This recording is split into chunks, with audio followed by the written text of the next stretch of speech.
그냥 이익은 본인이 취하고 손해는 우리한테 무조건 책임져 달라고 하는 식은 그런 건 세상에 없잖아요.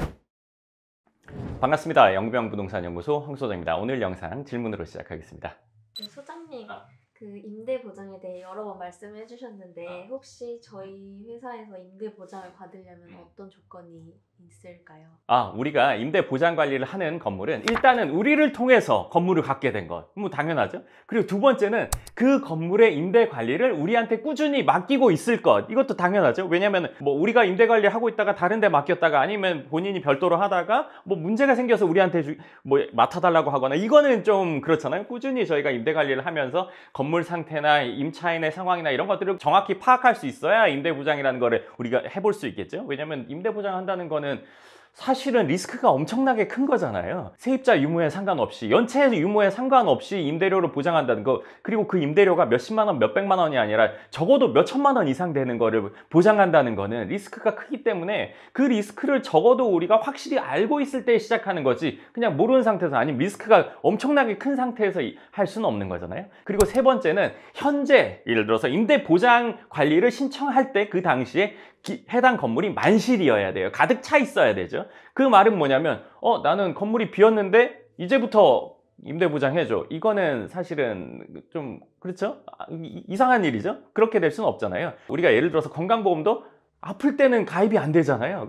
건강할 때를 기준으로 우리가 하는 거잖아요. 그렇기 때문에 만실인 상태에서 임대 보장 관리를 신청할 수 있고, 현재는 저희가 임대 보장 관리를 맡는 규모의 건물들은 한 500억 내외, 그리고 월세가 한 1억 원 내외, 이 정도라고 보시면 좋을 것 같습니다. 소장님, 그러면 왜 건물 규모를 그 정도로 보고 계신 거예요? 왜냐하면 그것보다 훨씬 더 큰 것들은 아직 임대 보장을 우리가 하기에는 좀 규모가, 우리가 책임지기에는 조금 부담된다고 생각해. 그래서 그 정도, 뭐 500억 내외랑 월세 1억 정도는 우리가 임대 보장을 할 수가 있어.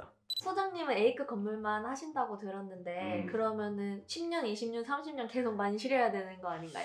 물론 맞지. 하지만 이게 자연적인 공실은 일어날 수 있잖아요. 왜냐하면 사람도, 아무리 건강한 사람도 한 번씩 아플 수가 있는 거고 불편한 일이 있을 수 있는 거잖아. 그렇기 때문에 건물이 A급 위치라고 하더라도 다른 건물보다 훨씬 더 그 임대 안정성이 높다는 거지, 공실 없이 무조건 수십 년 동안 간다 이렇게 보기는 어려워. 근데 그것조차도 보장을 해주려고 이 임대 보장 관리라는 걸 한 거지. 그러면 임대 보장 관리는 몇 년 동안 받을 수 있어요? 그거는 뭐 매년 갱신해서 그 건물이 없어질 때까지 나는 할 생각이야. 그렇기 때문에 그거는 그렇다고 보시면 좋을 것 같습니다. 그리고 임대 보장 관리를 한번 시작해서 뭐 계속 이렇게 할 수 있고요. 그리고 이제 중간에 난 임대 보장 관리 몇 년 했는데 난 올해는 안 해도 될 것 같아, 몇 년 동안 안 해도 될 것 같아, 그럼 바꿀 수 있습니다. 그럼 그 뒤에 다시 신청할 수 있을까요? 그럼 아까 같은 그 조건에 충족되면 우리가 그 건물을 다시 할 수 있어. 그러면 우리 임대 보장하고 있는데 그럼 우리 수수료를 받잖아요. 관리비를 받지. 관리비 받는데 그 비용이 비싸진 않나요? 보통 그 비용이 일반 임대 관리를 받는 것보다는 더 높지. 그렇지만 그 리스크를 없애는 비용으로는 나는 적절한 비용이라고 생각해. 그래서 얼마인데요? 그거는 별도로 연락하시는 분들에게는 알려드리도록 합니다. 그러면 저희를 통해서 건물을 갖게 되신 분들 아니고 그냥 건물을 갖고 계신 강남의 다른 건물주 분들도 이 관리를 받을 수 있나요? 아까 내가 말했던 4가지 요건 중에 2개가 빠지는 거지. 우리를 통해서 갖게 된 건물이 아니고 우리를 통해서 임대 관리를 하고 있지 않는데 맡기고 싶다면 훨씬 더 철저한 기준으로 보긴 할 것 같아. 근데 그거는 아직 구체적으로 기준을 세우지 않아서 향후에 한번 생각해 볼 생각이야. 소장님, 그러면 저희를 통해서 건물 갖고 계신 분들이 임대 관리 받다가 이제 다른 쪽으로 임대 관리를 하거나 신청하거나 아니면 직접 관리하겠다 하다가 다시 신청하는 건 임대 관리를? 네. 아니면 그 일반 임대 관리를, 아니면 책임 임대 관리를? 둘 다. 네. 그 책임 임대 관리를 하려고 하면 앞서 4가지가 다 돼야 되는 거고, 기본 관리는 바로 우리가 받아줄 수는 있지만 그 기본 관리를 받고 어느 정도 시간이 지나야 이건 해볼 수 있지. 그렇지 않고 즉시 할 수는 없지. 왜냐면은 이게 내가 임대 관리를 해보니까 그리고 이제 임대 관리를 맡아달라고 연락 오는 경우가 많은데, 대부분의 경우에 건물에 문제가 없을 때는 책임 임대 관리에 관심이 없어. 근데 이제 문제가 생기면 관심이 생기고, 그 상황에서는 공실이거나 건물에 문제가 있는 상태에서 맡기고 싶어 하거든. 근데 이거는 그쵸, 좀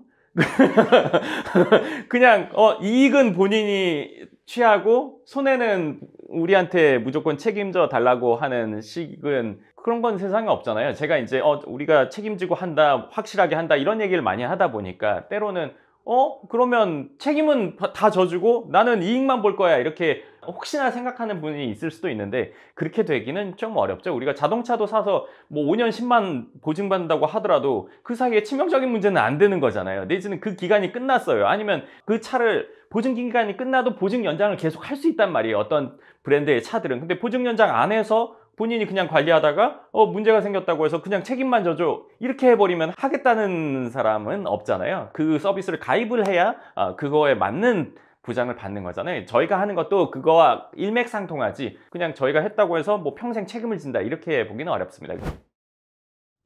네, 그래서 오늘은 책임 임대 보장 관리를 하려면 어떤 조건이 있고 어떻게 되고 있다, 만약에 하고 싶다면 어떤 상황이어야 된다, 이 얘기를 좀 해드렸습니다. 그리고 이러한 조건으로도 임대 보장 관리를 받는다는 거는 사실은 누군가 생각하기에는 리스크가 되게 많은 거 아니야 이렇게 생각할 수 있는데 저는 정확한 위치에 정확한 건물이라면 얼마든지 해볼 수 있는 일이라고 생각합니다. 그럼 오늘 영상 여기까지 하고 또 다음 영상에서 뵙겠습니다.